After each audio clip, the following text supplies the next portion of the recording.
What is up, family? We have another Patreon request. Hey, he's back. They're together. They made up. They kissed. They hugged. They're back. No, this is an old video. Okay, anyway. Voltec, Villebrequin, Crankshaft, les USA et les voitures. Le NASCAR, c'est rigolo. Oui. NASCAR is the most boring shit on the planet. We let the South enjoy NASCAR. You know. Straw hats. Got a piece of straw in your mouth. You know, you talking like this. Yeah, we came here to watch them cars go in a circle for about 300 laps. Yeah, that's all they do. If they don't know how to make a left turn, they don't know how to drive. Because you ain't never got to make a right turn. You just got to stay left in a circle for 3 hours. It's a lot of fun. Yeah. So those are the kind of people that enjoy that shit. I could care less. NASCAR, we just watch NASCAR like, please, big crash. Come on, I want to see some tires flying in the air. Big crash. What? That's no crashes? They're just going in a circle? Boring. Well, anyway, let's go. Oh là là, la Racing Team, on sera toujours puceau. Mais on a des drapeaux. Ouais. Il y a une nouvelle collecte, il existe en noir, il y a des t-shirts avec des Dodan, le ranch qui fait direction l'espace, rejoindre Elon Musk. C'était un sacré projet à la le Dodan à 170, mais aujourd'hui on va voir que les Américains sont aussi très très Pas tous.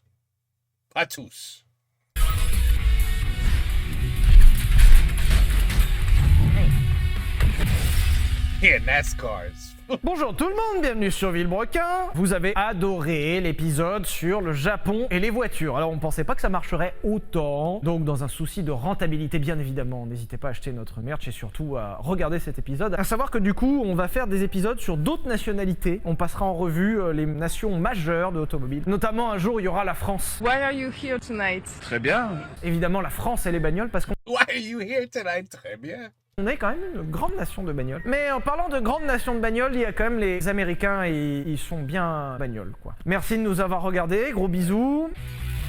Petite précision avant de commencer, cet épisode n'a pas pour but d'être exhaustif, on ne va pas tout passer en revue, sinon l'épisode va faire littéralement plusieurs jours, ce n'est pas possible. On va passer en revue certaines choses typiques des États-Unis, ce qui fait partie de la culture, un peu d'histoire. L'idée c'est de vous dire que demain vous avez à peu près en tête qu'est-ce qui se fait aux États-Unis. Les États-Unis sont une nation majeure de l'automobile, ça fait partie des gros acteurs. D'ailleurs pendant très longtemps ça a été le marché où il se vendait le plus de bagnoles. Aujourd'hui c'est plus vraiment pertinent vu qu'il y a des groupes qui sont mondiaux, donc qui se vendent sur plusieurs continents et surtout aujourd'hui c'est vachement plus diffus, on est obligé de passer par-dessus. Ford, marque majeure de l'automobile, puisque Ford, avec l'intermédiaire d'Henry Ford, a été l'un des premiers, voire le premier, à inventer la voiture en série. Pardon, hein, je vais repasser un petit peu là-dessus. Aujourd'hui, quand tu vas chez Peugeot, t'achètes une Peugeot, genre une 208, c'est normal, elle est finie, elle est prête à rouler. Un peu comme le prêt-à-porter aujourd'hui, lorsque tu vas dans un magasin de vêtements, tu achètes un vêtement fait. Ça paraît inconcevable de se dire qu'à une époque, on pouvait acheter du tissu au mètre et qu'il fallait le coudre toi-même, mais à l'époque, ça se faisait. La bagnole, c'était pareil, on l'avait déjà abordé dans un épisode, mais au début des années 1900, lorsque vous achetiez...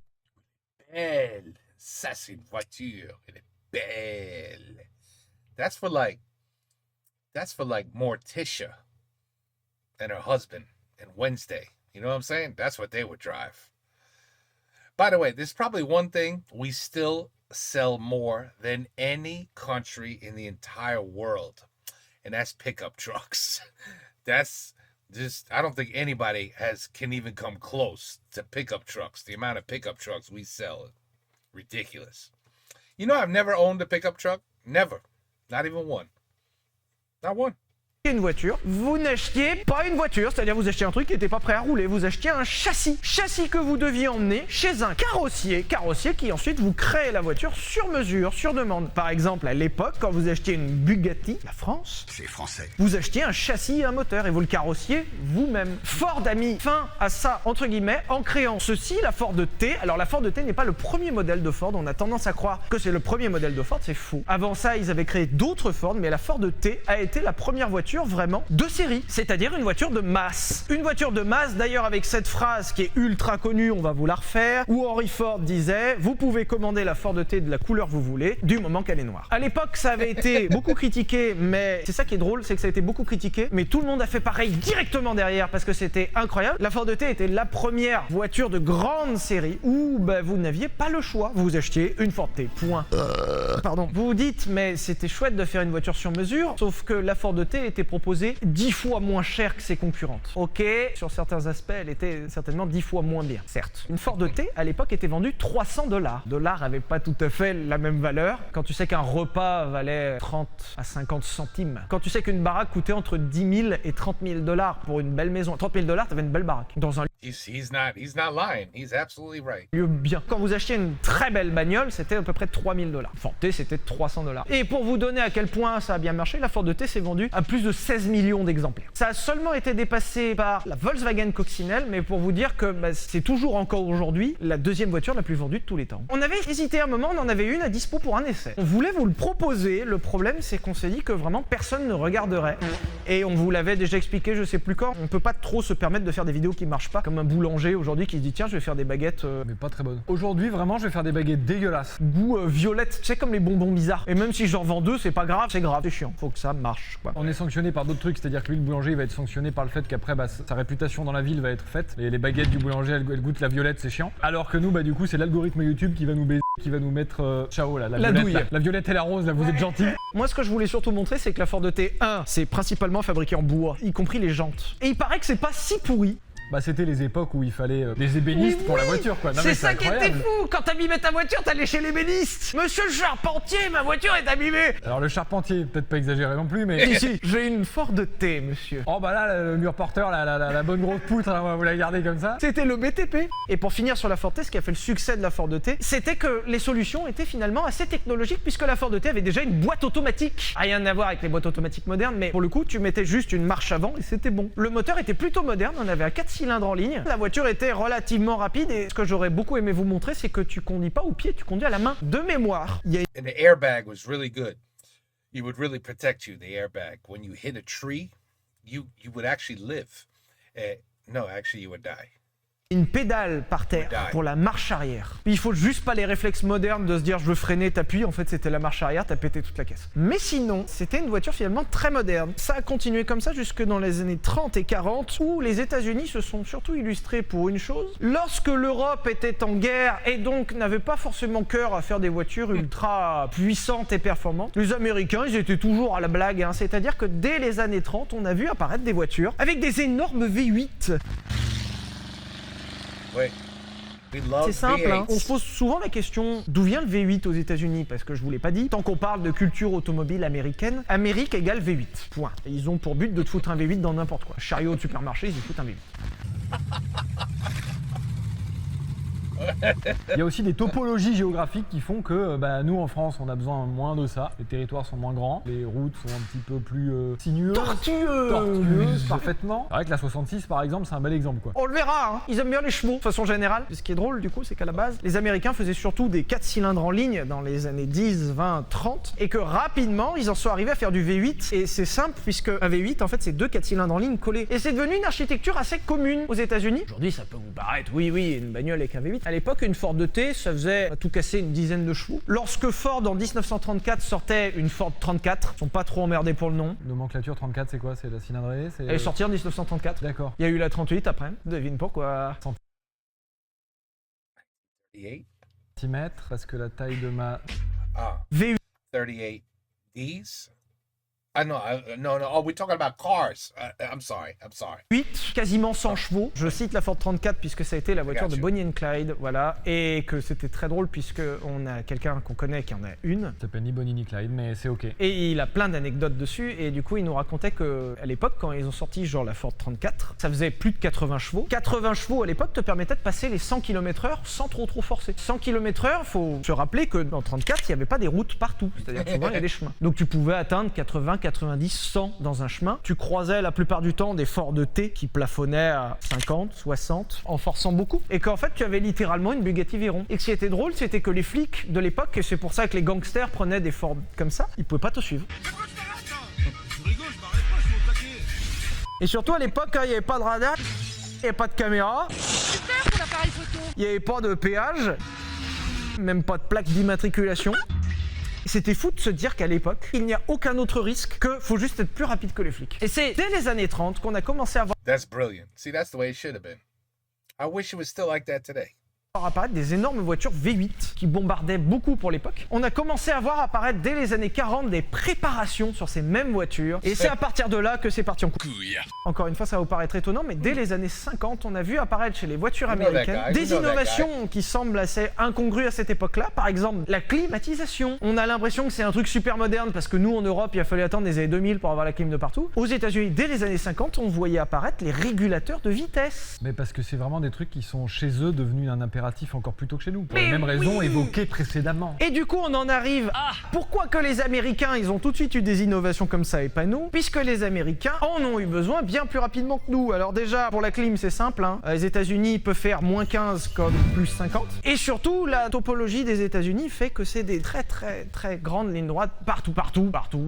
Eux, par exemple, faire des 1000 bornes comme nous on fait pour faire Paris-Marseille, c'est vraiment plus souvent que nous et dans des climats beaucoup plus chiants que nous. Et puis surtout, c'est vachement grand. Ils ont rapidement eu besoin de se déplacer sur des grandes distances et ils ont du coup pas les mêmes besoins que nous. Donc rapidement, les Américains ont eu ce goût pour les grosses voitures. On en parlera tout à l'heure, mais eux, ils n'ont pas d'inconvénient aux grosses voitures. Et pourquoi nous, on roule pas en voiture américaine? Mais en parlant de grandes distances, je vais plutôt faire un pont sur un truc que vous nous avez demandé un nombre de fois incalculable et peut-être même qu'on fera un Vultec dessus. Mais pour l'instant, on avait hésité parce qu'en soi, il n'y a pas énormément de choses à dire. Voici une discipline qui vous plaît beaucoup visiblement, le NASCAR. Que dire? Waouh. Le Wait. NASCAR. Bah, c'est ce qu'ils ont l'habitude de faire finalement. Hein. Ligne droite, courbe, ligne droite, courbe, ligne droite, courbe, mais toujours la même si possible. C'est toujours dans le même sens. Bah, les voitures en plus c'est fou parce qu'elles sont réglées du coup Oui. dans le sens de la courbe. Attendez, mais il faut qu'on vous en parle quand même, le NASCAR. Le concept du NASCAR est quand même merveilleux. La discipline sportive automobile la plus suivie aux États-Unis, c'est le NASCAR. Chez nous en Europe, c'est la Formule 1. Aux Ça, c'est incroyable. I don't know about that. I don't know if that's true anymore. I mean, like I said, I don't know anybody who watches NASCAR. Not a single person. I don't know. I don't know if that's true today. États-Unis, c'est le NASCAR. Le NASCAR, c'est une course ultra suivie, mais genre, vous avez pas compris, c'est un délire là-bas, le NASCAR, qui se divise en plusieurs catégories. On va s'intéresser à la catégorie reine, c'est la Cup. C'est là où les voitures sont les plus puissantes et où elles vont le plus vite. La Cup, c'est aussi la catégorie où il y a le plus de représentations. Pour vous donner une idée, la Formule 1, selon les années, c'est entre 15 et 20 représentations par an. Finalement, c'est toutes les 2 semaines à 3 semaines. Le NASCAR, c'est tous les week-ends. Tous. Ils sont à plus de 30 représentations par an, donc vraiment, ça tourne tous les week-ends. Alors c'est simple parce que c'est dans un même pays, donc ils n'ont pas de jet lag, de trucs comme ça. Et le NASCAR, c'est bien simple. La seule variation qu'il y a dans les circuits, c'est la taille de l'ovale. Alors, l'année dernière, il y a eu 2 exceptions où c'était des circuits routiers. Les circuits routiers, genre par exemple, c'est Indianapolis Full, où en fait, il y a quand même une partie d'anneau. Et après, t'as quelques virages et une partie d'anneau. C'est-à-dire que quand même, on va rester sur un anneau. De temps en temps, ils vont à l'extérieur. Genre, ils sont allés au Japon une fois, au Twin Ring Motegi, où ils ont fait un anneau. C'est-à-dire qu'ils vont même pas au Japon pour avoir un tracé spécifique, ils vont au Japon pour avoir un anneau. J'adore le concept de traverser le monde pour faire le même tracé. C'est génial. Et toute l'année, le NASCAR tourne en rond. J'adore rire. Bon, oui, la Formule 1 il tourne en rond aussi. Posez pas des questions. C'est pas tout à fait pareil. Et puis là-bas, ils ont aussi la Formule 1, c'est l'IndyCar. C'est ce qu'ils font en Formule 1 là-bas? Enfin, en IndyCar, ils tournent en rond. Bah oui, je sais bien, oui. La NASCAR, c'est une course de voiture ultra connue où les mecs tournent en rond. Je suis navré, mais du coup, la plupart des courses de l'année se déroulent sur un anneau. Alors, il y a petit anneau, moyen anneau et gros anneau. Où sur les gros anneaux, les lignes droites, elles font carrément 1 mile. Donc, t'as 1 mile, une courbe, 1 mile, une courbe. Et ça tourne en rond. Ce qui est drôle avec la NASCAR, c'est que c'est une interprétation de la voiture de course très particulière. D'un côté, vous pouvez voir, par exemple, sur une voiture de NASCAR, la carrosserie est en plastique. Vous pouvez voir qu'il n'y a même pas de phare. Par exemple, les phares, c'est des stickers. Ça ne sert à rien. En fait, il n'y a pas besoin d'avoir des phares. Et surtout que même quand ils courent la nuit, c'est si bien éclairé qu'ils n'ont pas besoin de phare. Ouais. Je vous parlais de grande distance tout à l'heure. Ce qui fait la particularité de la NASCAR, c'est plusieurs choses. Déjà, l'interprétation des voitures de course est très particulière. Carrosserie en plastique, pas de phare, habitacle intégralement vidé, 1500 kg sur la balance. Ce gros poids s'explique par l'énorme moteur déjà, s'explique par les énormes arceaux. Ils sont au courant que les mecs vont se cracher très très vite et je vais y venir aussi. Du coup, les voitures sont quand même très sécurisées dans l'absolu. Ce qui fait la particularité de la NASCAR, c'est les puissances. Toutes les NASCAR sont animées par des V8 énormes. Énorme. arbre à cam en tête, et ce qui explique les bruits exceptionnels, c'est qu'il y a des grosses prépas dessus. La norme, c'est V8 5 litres 9, le reste, vous vous démerdez. Ce qui fait que maintenant, ils en sortent entre 8 et 900 chevaux. Donc ça marche pas trop mal quand même, l'histoire. Les seuls points où ils ont le droit de changer, c'est ça qui est drôle, c'est que c'est sur la boîte de vitesse. Des fois, ils ont des boîtes de vitesse avec plus ou moins de vitesse. Puisque s'ils mettent moins de vitesse, ils ont des démultiplications plus adaptées et ils peuvent gagner du poids sur la boîte ou sur les multiplications. Donc c'est drôle, c'est qu'ils changent plutôt la boîte de vitesse qu'autre chose. Et je vous parlais des longues distances la dernière fois, c'est que, quelle que soit l'idée, ce qu'il faut comprendre, c'est que la NASCAR, c'est ultra sponsorisé. Pourquoi pas, la Formule 1 aussi, et c'est très drôle. Mais que souvent, ils ont une tendance à mettre un truc, genre par exemple, il y a une course dans l'année qui s'appelle la Coca-Cola 600. Elle est sponsorisée évidemment par Pepsi. Quoi? Et surtout, le 600, c'est pour les miles qu'ils doivent faire. 600 miles. T'as dit quoi? Ce qui veut dire 600 miles. C'est fou. A circle for 600 miles. Holy. Woo. à peu près 900 km. et ils n'ont pas le régulateur. Sachant que le tour doit faire à peu près 3 km, genre vraiment il y a des courses de 300 tours. J'ai jamais regardé une course de NASCAR, je me demande comment ça doit être parce que si ça se trouve c'est chiant en fait. Moi, je trouve pas ça personnellement très intéressant. J'ai essayé de regarder, Non. mais c'est... Parce que Après la deuxième lap, bon, voilà.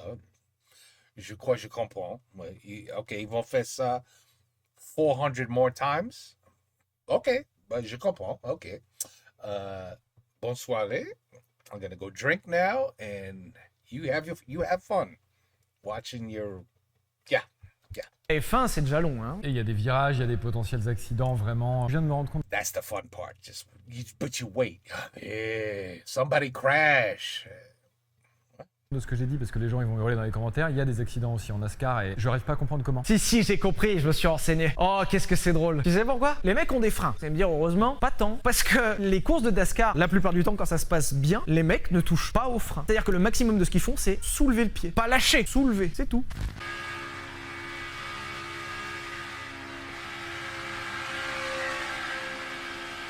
It is pretty crazy. You can see how an accident definitely can occur. La nuance, c'est là. Du coup, au début, t'as une tendance à croire que c'est nul, ça sert à rien. C'est pas aussi fin dans le pilotage, peut-être, que certaines disciplines comme la Formule 1. Mais And the airflow. The airflow. You know what I'm saying? You want to be up somebody's ass, like by this much. Driving 200 miles an hour, this much. Well, maybe not 200, but like 150. This close to the guy in front of you. So his wind goes over and you use less gas. And he's the one in front, he's the one using all the gas. So it's very strategic, but it's so boring. il paraît que c'est quand même très particulier, puisque justement, on en arrive à ce qui fait l'attrait du NASCAR. Premièrement, il y a, comme tu le disais tout à l'heure, comme elle tourne que d'un côté, de base, si tu touches pas le volant, elle tourne. Comme ça, moi, tu arrives dans les virages, la voiture, elle est adaptée. Donc, ce qui est drôle, c'est que la plupart du temps, ils compensent en ligne droite. Donc, je trouve ça formidable. Et ce qui rend intéressant à NASCAR, c'est qu'ils sont plus de 40 sur la piste.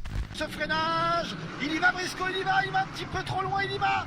Et il va emmener Chastain le plus loin possible. Ça fait beaucoup. Il y a des arrêts au stand à gérer puisque les voitures ne tiennent pas en termes d'essence et en termes de pneus. Autant vous dire que ça s'arrête au stand en permanence. En F1, t'as la ligne où c'est 80 l'entrée des stands et du coup tu piles. Mais ils arrivent souvent, t'as un petit chemin et donc ils arrivent, ils sont à 150 et ils pilent. Ah bah NASCAR c'est un peu rigolo, ouais. Ils arrivent à 320. Boum 80. C'est bon. Je sais pas si tu l'as vu, l'image du NASCAR qui s'arrête au stand là. La voiture, elle arrive et le mec il est en travers et il se gare à l'envers. D'ailleurs, il y a une autre incroyable image dernièrement, c'est avec le mur GTA. En fait, il y a des ligues, je la fais très vite. Donc c'est Cup, Xfinite et je sais plus quoi. Le mec, il allait être rétrogradé, sauf à finir le top 10. Il arrive, dernier tour, dernier virage, il se dit nique sa mère, il colle le mur à droite et il fait Dire que c'est une solution qui est viable. il est beaucoup trop fort. Ça reflète vraiment les États-Unis. Et tout ça pour vous dire que surtout ce qui rend intéressant le NASCAR, on va pas se mentir, c'est les crashs par Tu vois? Even Sylvain, même lui, il sait. The crashes, that's what we're waiting for. pardon, hein. Il y a eu 2-3 commentaires quand on avait fait la F1 de gens disant oui, C'est pas bien de mettre en avant la F1 parce qu'il y a des crashs. depuis quand la F1 n'est pas mise en avant avec les crashs? Merde, à un moment.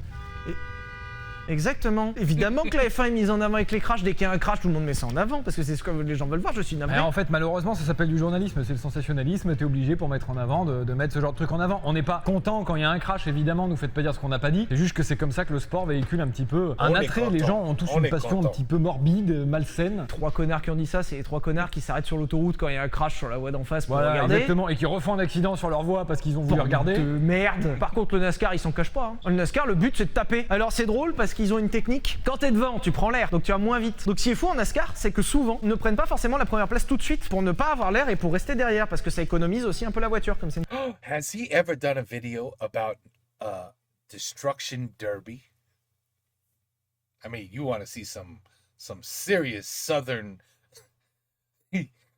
Let's go to Destruction Derby where we can watch cars just smash into each other until there's one car left. It's amazing. We just like hit reverse and we like smash into the person behind us because we don't want to hit the front of our car because that's where the engine is. But see, the back is just an empty trunk. So we could crash that shit all day. So we just hit rewind. We just hit reverse, and we look in the rearview mirror, and we go as fast as we can, so we can hit somebody and destroy their engine. It's called Destruction Derby. Yeah, you think I'm kidding? I bet you he knows what Destruction Derby is. Oh, he knows. Oh, trust me, Sylvain, il le sait. Course d'endurance. Donc souvent, ce qui se passe, c'est que quand ils sont des teams ou à plusieurs, ils se mettent là, et ils se poussent, et ils font des chouchous. Il pousse. Keep pushing, Sylvain. Il pousse. Tiens, tu vois? Mais c'est fou. Et c'est formidable. Et sauf que du coup, à faire ça, du coup, quand t'arrives dans les virages, ça peut faire les Américaines, ils tapent. Et quand t'as un mec qui se met en travers dans une ligne droite et que les mecs arrivent à 300, ça tape. C'est quelle touche Ça Oh, le contact énorme, le combat énorme d'Harrison Burton. Et c'est arrivé des fois que, par exemple, ils font un restart après, il reste genre 8 gens sur la piste. J'adore le concept, ils étaient 40, il en reste 8. Reddick et le bloc de Suarez. Le crash derrière de Blaney. D'ailleurs, faut qu'on vous parle d'une autre discipline. Alors, bon, Haute discipline. c'est la même avec une Formule 1, j'y peux rien. Ça, c'est l'IndyCar. Alors, c'est simple, en fait, ils font la même chose, mais avec des F1. Voilà. J'ai besoin de dire autre chose ou pas? Non, en vrai, Really? IndyCar is just a circle too? Really? I thought it had some turns and... Really? ça me paraît plutôt pas mal. On met quelques extraits, c'est plus Yeah, Indy 500, that's 500 laps of boredom. Yeah, he's right. parlant. There we go.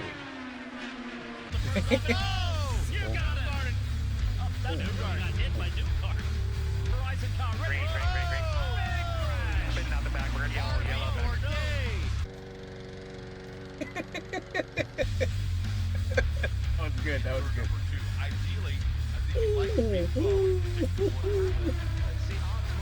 See, that's... God. J'ai déjà vu ça dans les commentaires. Des gens qui disent l'IndyCar ça doit être fou parce que ça va bien plus vite que les Formule 1. Et effectivement, sur les vitesses de pointe, les Formule 1 passent difficilement les 320-330. Ça arrive sur certains tracés très rapides comme à Monza par exemple. Une Formule 1 par rapport à une IndyCar ne va pas si vite puisqu'une IndyCar peut atteindre 380 voire 400 km/h. 230.7. Parce qu'ils ont des grandes lignes droites d'enculés. Voilà. C'est ça qui est difficile en fait dans les disciplines automobiles, c'est de comparer les différentes performances puisque souvent ils ne courent pas sur le même circuit dans les mêmes conditions. Et il y a une fois en 2019 où la Formule 1 était allée au Grand Prix d'Austin aux États-Unis, là où l'IndyCar roulait déjà. Et pour vous donner un petit peu un indice de performance entre les deux, en 2019, la pole en IndyCar a été signée en 1:46.017. L'année suivante, en Formule 1, Valtteri Bottas avec sa Mercedes a fait le meilleur temps en qualif, il a fait 1:32. Il lui a collé 15 secondes. En même temps, il y a 600 chevaux d'écart. Une IndyCar fou, ne ça. dépasse pas les 650 chevaux, alors qu'une Formule 1 moderne fait 1000 chevaux. Ils estiment autour de 1080 maintenant. Puis c'est quand même mieux réglé, plus habituel, voilà, c'est quand même plus adapté. L'IndyCar est encore aujourd'hui une discipline que beaucoup de pilotes justement de Formule 1 font Je suis après pilote. leur carrière en Formule 1. Parce que l'IndyCar c'est très marrant, parce qu'ils Ouais. tapent des grosses vitesses de pointe et c'est rigolo. En parlant de vitesse, très bon pont. Les États-Unis sont aussi un pays, alors on y reviendra encore une fois sur la fin de l'épisode sur la législation. Les Américains adorent les chevaux, ça c'est bon, on a tous compris. Les Américains adorent la vitesse. C'est aux États-Unis qu'ont été enregistrés les records de vitesse actuels sur route, enfin sur piste justement. Ceci, c'est le lac salé de Bonneville, qui a longtemps été le repère de tous les pétrolheads et autres zinzins de la vitesse. Les fous du volant. C'est simple, il y a un endroit aux États-Unis, il y a un lac salé. En fait, à la base, il y avait un lac qui était salé, l'eau s'est évaporée, maintenant il reste que du sel. Tu te dis, bah, c'est complètement con d'aller rouler sur un lac salé. Alors en fait, pas vraiment. Parce qu'en fait, quand le lac il a séché, du coup, ça te fait juste une surface parfaitement droite. Le lac salé de Bonneville a accueilli pendant très longtemps des grandes vitesses de pointe. Les mecs, ils venaient juste pour drag racer toute la journée. Alors il y a un truc, hein. Si t'as une voiture qui rouille un peu, faut pas y aller, vraiment. Parce que le sel en plus il est épais, ça te fait des couches. Hein. Du coup c'est drôle parce qu'ils atteignent pas des vitesses si élevées. Parce qu'en fait le sel grippe vachement et du coup ça ralentit les voitures. Donc quand ils atteignent 250, ils sont trop refaits parce que ça veut dire que t'as 1000 chevaux. Et ce qui est très drôle, c'est que du coup ils ont dû changer de lieu parce que justement le sel ça fait trop de résistance et donc du coup maintenant ils le font dans un désert. Ça c'est actuellement l'engin qui va le plus vite au monde. Alors oui, ce n'est pas une voiture, c'est une fusée avec des roues. C'est quand même homologué dans la catégorie terrestre. Alors c'est pas tout à fait voiture, c'est terrestre. Mais ça c'est considéré comme terrestre. Et ça, ce truc que vous voyez là, donc oui, c'est 2 fusées sur quelques roues. Hein. Ça a passé le mur du son au sol. Voilà. Ouais. Look at that thing. Let's put plain engines on some wheels.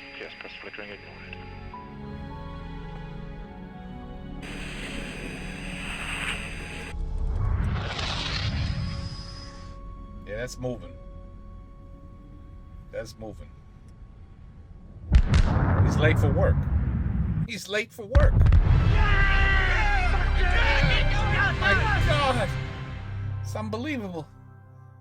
Je l'ai résumé rapidement, hein. Et c'est ici où ils voulaient battre le nouveau record. Record qui n'a pas été battu à cause du Covid, par les mêmes gens. C'est simple, hein. Ils ont pris le concept de l'ancien, 2 fusées sur des petits trous. Là, ils en ont mis qu'une, mais elle est encore plus grosse. C'est l'équivalent d'un réacteur de fusée. Genre, il y a le potentiel pour aller sur la Lune. Alors, ce qui est encore plus drôle, c'est que, du coup, cette voiture qui n'a pas battu le record, qui en théorie peut faire 1600 km/h sur route, mais quand t'es au volant d'un truc qui va à 1600 km/h, c'est que quand tu te lances là-dedans, tu as accepté le concept de prendre ta vie, de la mettre dans une boîte, et peut-être que ça peut s'arrêter là maintenant. À 1600 km/h, tu ne contrôles pas si tu vis ou pas. Mais je veux le faire. Parce que si tu claques stylé et tu claques genre, comment on dit, t'es complet, t'es rempli. Alors, ouais. Enfin, t'es plutôt vide. Ouais, là, en l'occurrence, t'es plus grand chose surtout. Ils voulaient essayer de battre le record 1600 km/h et pour l'anecdote, la fusée consomme tellement de carburant qu'il faut une pompe à carburant et que la pompe est alimentée par un V8 5 litres Jaguar provenant d'une F-Type. Donc c'est un V8 5 litres de 495 chevaux qui fait office de pompe.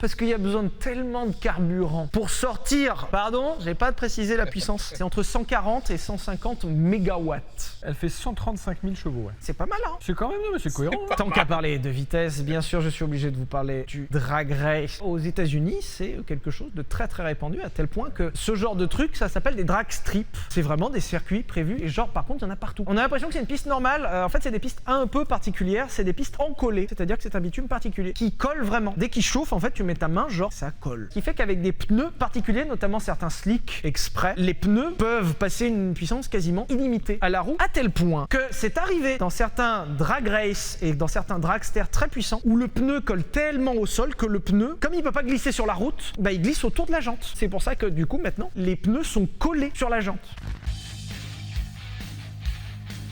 Wow. Ah non, mais on en est arrivé à des niveaux là-bas, vraiment, ils ont brisé le game. Hein. Ce qui fait que maintenant, ce qui ramasse, c'est au-dessus. En mécanique, c'est simple. Hein. S'il n'y a pas un truc qui fait fusible, la puissance, elle remonte, mais il y a un truc qui va casser au-dessus. Maintenant, c'est cardan. Oops, something fell there. Et ce qui est incroyable aux États-Unis, c'est que tu peux venir drag racer avec tout. À tel point que les flics font du drag race. And when the Tesla was introduced, oh, it destroyed drag racing. You'd have like the strongest, most powerful, most expensive Ferrari, and then like a Model 3 would just come up to the line and blow it away. Because over here it's just a quarter mile. That's it. Of course, if you go, 2 miles, the Ferrari and Lamborghini, they would, eventually catch up and win. But this is just a quarter mile. So almost nobody can beat like a Tesla Plaid. Almost nobody. It's impossible.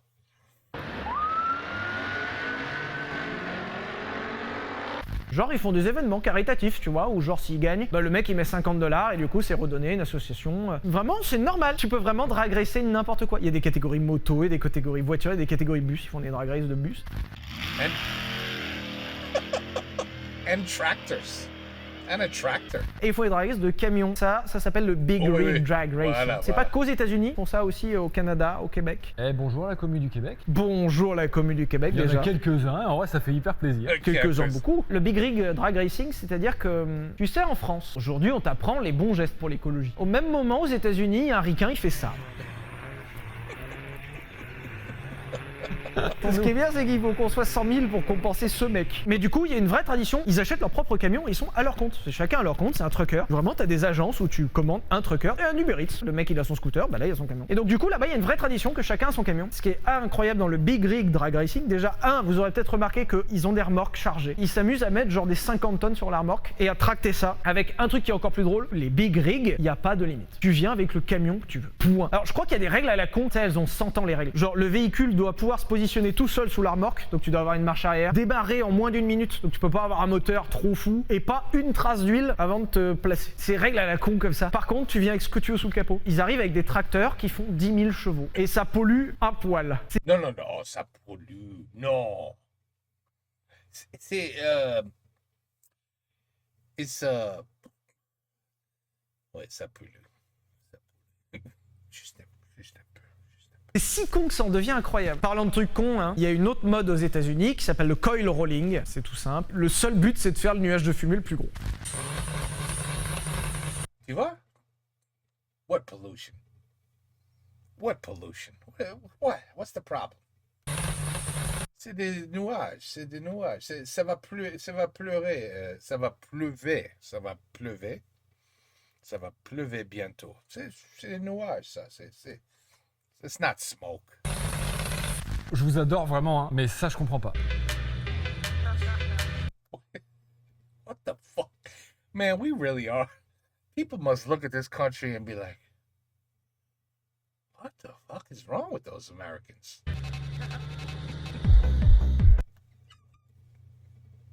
I mean, you could already see there's something wrong with them. Quand t'étais gamin, c'était cool les États-Unis. Cet American Dream, t'avais vraiment des... C'était cool. C'était chouette, ouais. Maintenant, C'est vraiment arrêté quoi. Enfin, par exemple, moi je comprends le concept de vouloir faire des gros vroom du bruit avec ta voiture. Oui. Ça je comprends un peu le concept. mais t'es pas obligé de polluer gratuitement. Parce que là, c'est gratuit. T'as rien C'est méchant. juste nul. On va pouvoir s'accrocher un moment à éteindre la lumière, ça va pas compenser. Hein. Mais en même temps, tu peux rien leur dire parce que si tu vas leur dire un truc, tu te prends un coup de 12. Ils ont tout compris. Eh ben, allez, pareil. C'est moins gratuit, ça me fait beaucoup rire, mais c'est tout aussi con, et certainement tout aussi polluant. Vous trouviez ça con de faire des courses de camions? Il y a plus con, il y a les courses de tracteurs. Voilà. These I've actually watched some of these. The amount of weight that these things have to pull. But what's fun is seeing the entire engine blow up. I've seen it. They literally blow up. Ils prennent un tracteur agricole, ils y mettent une remorque, alors il y a un système de poids qui bouge. Parce que Oui. l'idée, c'est quand même de labourer le champ.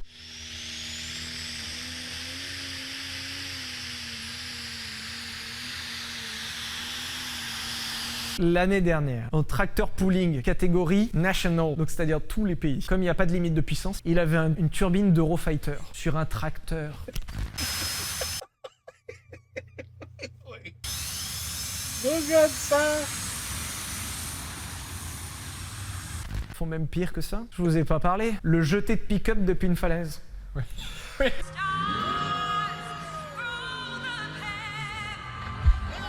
Alors, this one, I don't even know about this one. Il y a une année, ils ont eu l'idée pour la fête nationale pour le 4 juillet. Ils prennent une bagnole, ils bloquent le volant, l'accélérateur et le drive, ils te mettent le drive et ils te relâchent le frein à distance et la voiture, elle roule et elle saute la falaise.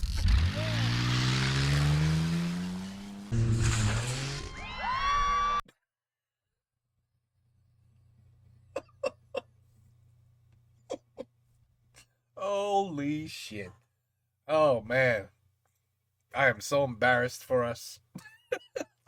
I am so embarrassed right now. What the fuck is this? I have never heard of this shit in my entire life. Are you kidding me? Are you kidding me? Look, we got a young Bill Gates right here. This is when Bill Gates was like 38. Yep. That was him right there. Before he made that shitty Microsoft. Anyway. Okay. Interesting. Here she comes, boys. Here she comes, boys. Oh, look at her go. God bless America. God bless America. Oh. That was awesome. Oh, that was awesome. That was so cool. Watching the metal vehicle explode on impact. Et le but, c'est d'aller le plus loin possible. C'est Oh, it's a distance. Oh. si con Ça, c'est con. que c'est merveilleux. Il y a vraiment une compétition de jeter de pick-up depuis une falaise. Je suis navré, et ils viennent tous en famille en plus, c'est génial. On était en train de parler de trucs cons, du coup ça fait un dernier bon pont sur la fin de cet épisode. Souvent, vous vous demandez pourquoi nous n'avons pas des voitures américaines. On l'a abordé déjà dans l'épisode, mais il y a plusieurs choses. Déjà, les dimensions. Aux États-Unis, ils n'ont pas de problème de place. Je prends par exemple le nouveau Dodge Ram. En Oui, voilà. These sell like hotcakes over here. vrai, je le trouve très cool. Pourtant, tu sais que j'aime pas les SUV. J'adore le RAM. Mais le That's not a SUV. nouveau Ram, il est cool. En plus, il existe en TRX, prononcé T-Rex. 707 chevaux dans un pick-up. Je le trouve veux, ça- putain, mais j'ai pas la place ni l'argent. Même moi, je trouve ça cool. Et justement, comme tu le dis bien, un Dodge Ram, c'est quasiment 6 mètres de long. Ma voiture fait 5 mètres 20. Je rentre nulle part, quasiment 6. Tu peux rien faire. Et puis là, je te parle pas de la hauteur, hein, parce que quand il est en TRX, la hauteur, ça passe nulle part. Ce qui est très drôle d'ailleurs, aux États-Unis, vous le verrez sur les gros pick-up américains, il y a des lumières oranges. Tu te dis c'est pour faire la déco. En fait non, c'est une législation américaine puisque les lumières oranges c'est obligatoire pour les camionnettes. Et en fait c'est que c'est si gros que c'est considéré comme une camionnette. Je trouve ça génial. Bah, en France en fait ça ne passe pas. Genre par exemple les péages, tu vas dans les portiques camions. Du coup les voitures là-bas sont énormes parce qu'ils ont la place effectivement. Quand t'as la place d'avoir des voitures énormes, tu peux avoir beaucoup de place pour les passagers, tu peux avoir des gros moteurs, c'est super chouette. Sauf que voiture énorme veut dire gros moteur pour que ça avance un minimum. Moteur énorme implique Et ça bouffe beaucoup de gaz. consommation énorme. Ce qui fait une première différence. Pourquoi on n'a pas des voitures américaines chez nous, c'est que la plupart des voitures américaines sont avec des V8 énormes. Qui consomment sa mère la... Le prix de l'essence n'est pas tout à fait le même là-bas et chez nous. Qui fait que déjà il y a un premier taquet. Donc tout est démesuré. You guys have it's very expensive chez vous, right? The gasoline. Ce qui fait qu'en partie, nous n'avons pas beaucoup de véhicules américains chez nous. Or, véhicules mondiaux, comme je disais au début, par exemple Ford, qui aujourd'hui a vendu pendant longtemps son Ford EcoBoost, ce petit SUV, qui nous semblait bizarre par chez nous, avec sa roue de secours sur la porte arrière. Bah, à la base, c'est parce que ça, c'était fait pour être vendu partout, et que dans certains pays, notamment en Amérique latine, la roue de secours à l'arrière, c'est un prérequis. Les gens n'achètent un SUV que s'il y a une roue de secours à l'arrière. Donc nous, on l'a vu arriver avec notre roue de secours à l'arrière, parce qu'ils le vendaient aussi là-bas, produits mondiaux. Donc aujourd'hui, les Américains, c'est deux trucs vraiment différents. Il y a les produits purement américains qui ne sont pas apportés chez nous. Oh, Cadillac Escalade. You should see the size of that damn thing. It's ridiculous. Et les produits autres comme Ford, Dodge, il y a eu un peu Chevrolet chez nous, même si ça a un petit peu disparu. Et en plus de ça, les voitures américaines ne sont pas forcément adaptées à nos goûts. Par exemple, souvent, alors c'est moins le cas aujourd'hui, mais ça a été le cas très longtemps, les voitures américaines, les Américains leur demandaient d'être pas chères. C'est pour ça que beaucoup de jeunes permis aux États-Unis se retrouvent en Mustang. Mais c'est pas une blague, hein. Chez nous, c'est merveilleux, c'est le rêve américain. Là-bas, quand t'as une Mustang, t'es ok tiers, quoi. Et souvent, Ouais, big deal. No, c'est vrai, big deal. Ici, on a des gamins 18, 19 avec des BMW, des Mercedes. No one gives a shit. les voitures américaines n'étaient pas adaptées à nos goûts et on préférait se rabattre sur des véhicules européens plus adaptés. Surtout, la plupart du temps, les véhicules américains ne proposaient pas des conduites extrêmement fun. C'est fait pour aller tout droit. Comme on a essayé plusieurs voitures américaines jusque maintenant et qu'on va peut-être en essayer après Zultec, sait-on jamais, est-ce que ce serait pas très malin ça? Ne serait-ce que sur les suspensions, hein, quand t'as un SUV en France ou quand t'as un SUV là-bas. Enfin, c'est Gerbeau 3000 en France, hein, on n'a pas l'habitude de ça, hein, nous, dans nos routes de montagne. Vraiment, pas Il y a envie. peut-être de ça, ouais.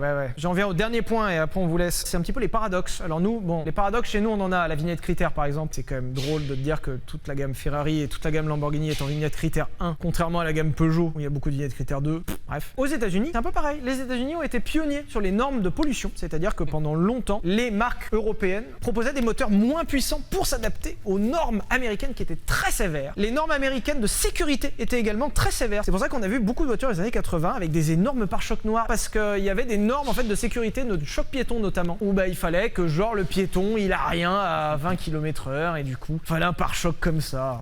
En parlant de législation à la con, tu as le safety release de coffre. Il y a quelques années, un tueur en série qui kidnappait les gens dans son coffre. Du coup, maintenant, il y a une législation qui est passée aux États-Unis. Chaque voiture Wait, yes, you could escape out of your trunk. Wait, isn't that... C'est vrai, c'est vrai. doit avoir une poignée pour ouvrir le coffre de l'intérieur à partir d'une certaine dimension. Toutes les voitures. D'ailleurs, dans la Chiron qu'ils ont exportée aux États-Unis, c'est très drôle. Ils ont pas voulu mettre ça pour pas défigurer la voiture. Du coup, ils ont mis un séparateur de coffre. Ils t'ont mis une espèce de truc en métal qui sépare le coffre pour que ça fasse des compartiments. Et du coup, c'est très drôle parce que t'as 4 vis à enlever. Et... Ils ont des règles à la con, et notamment dans la plupart des États aux États-Unis, modifier sa voiture est légal. Genre par exemple au Texas, il n'y a aucune limite. Mais tu te dis, attends, mais il y a une limite. Genre, j'ai pas le droit de rouler avec une Viper de 2000 chevaux sur la route, enfin. Yes, you can. Ah ouais. Et de l'autre côté, c'est ça que je trouve incroyable. Dans certains États, si tu dépasses la vitesse de plus de 20 km/h, tu vas en prison. Oui. Je blague zéro. Hein. Le mec a un... Wait. We have all the power, but we can't use it. He's right. It's the stupidest shit. This car does 200 miles an hour? That is awesome. But I can't go faster than 65 miles an hour because I'll get a ticket. And then the insurance will go through the roof. And like you said, if you go over 20 to 30 miles over the limit, they could take your license, your driver's license. So if you're in I think the fastest highways are allowed over here, c'est 70. Is that correct? 70 miles an hour. 70. So if you do 30 miles over that, you're at 100. Boom, you lose your license, and you probably go to jail. He's not wrong. You don't really go to prison. You go to jail. But yeah. Flingue à la ceinture, à une Viper de 2000 chevaux. Ce qui l'envoie en prison, c'est son 120 au lieu du 100. Ouais, faut remettre les trucs en perspective. On n'a pas dit qu'il réfléchissait à tout non plus. J'ai pas compris, hein. Ben, on a passé en revue, alors assez rapidement, encore une fois, tout n'était pas dans l'épisode puisqu'il y a beaucoup de choses à dire. On espère que vous avez globalement apprécié. S'il y a des choses que vous vouliez mieux passer en revue ou si vous voulez un épisode 2, pourquoi pas. Il y aura matière, hein, vraiment. N'hésitez pas à mettre un like merveilleux sur cette vidéo, à vous abonner. Il y a plein de trucs dont j'ai pas parlé. Bah évidemment. Suggérez-nous des sujets. La semaine prochaine, peut-être un essai, une voiture américaine. Peut-on jamais. Peut-être. Destruction Derby. Destruction Derby. Tell him to look at Destruction Derby. It's fun. It's a lot of fun. Allez, goodbye, folks. Oh, goodbye, folks. How's that end again? That's it, folks. Oh, that's all, folks. Yeah, shit. It's been a long time since I watched a Looney Tunes cartoon. I speak English very well. Oh, very good. Keep pushing. Very good. Very good, Sylvain. Very good. Very good. Come hang out. We will have a beer. I'll teach you all kinds of shit. All kinds of words. You'll be able to tell your French friends the worst curse words. They'll be like, yeah, what? Yeah, that's right, Sylvain. He knows how to curse really well now because he spoke to D. You never know. One day, you never know. Peut-être. On jamais sait. Okay, anyway. Another great video. Like I said, you know, it's a shame. It's a shame it didn't work out because they did have, you have to admit, they did have some chemistry. You know, I mean, Villebrequin. Ça marchait. Until it didn't. But it was working just fine. So, but anyways, I enjoyed it. Good video. NASCAR, I agree. Dumbest shit in the world. I got to tell my friends about this shit. I was like, excuse me, what state drives trucks and cars off of cliffs? Because I never heard of that shit. Like, I got to seriously do some research and be like, it's got to be Texas. It's got to be Texas or Louisiana or some crazy shit that can only think of, like, I know what we'll do. We'll drive shit off a cliff and we'll have families with cameras recording it and watching it. And whoever goes the furthest wins. What do they win? Anyway, interesting video. I'll tell you. Embarrassing, but interesting. I'll tell you this. We are a very special country. We are. C'est vrai. Okay? The USA and its vehicles, which are huge. He's right. Take care. Peace out. À la prochaine.